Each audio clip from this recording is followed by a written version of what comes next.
kebakaran disertai ledakan tangki BBM milik PT Cakra Indo Pratama terjadi di Desa Lubuk Karet, Banyuasin, yang menyebabkan 1 pekerja tewas dan 3 lainnya mengalami luka bakar serius.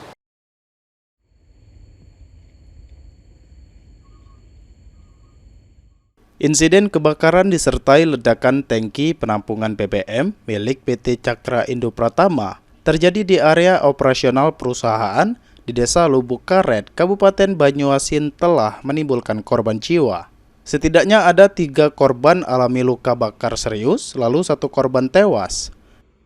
AKP M. Ilham, Kasat Reskrim Polres Banyuasin, menjelaskan dengan kejadian ini, polisi telah melakukan olah TKP serta meminta keterangan saksi yang berada di lokasi kejadian. Lebih lanjut, AKP M. Ilham juga mengatakan penyelidikan tidak hanya fokus pada penyebab ledakan, tetapi juga mencakup pemeriksaan aspek legalitas operasional, perizinan, serta penerapan standar keselamatan dan kesehatan kerja.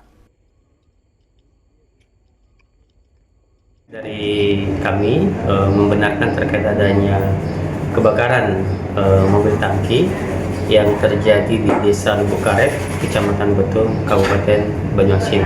Nah, saat ini Satreskrim Polres Banyuasin telah ke TKP, kemudian sedang meminta keterangan saksi-saksi yang mengetahui kejadian di lokasi, dan sekarang kami masih dalam tahap penyidikan. Ya. Untuk korban? Korban ada 4.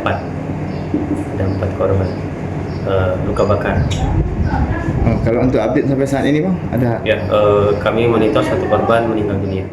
Untuk sementara, polisi masih belum bisa memastikan apa penyebab dari kebakaran yang terjadi di tangki penampungan BBM milik PT Cakra Indo Pratama tersebut.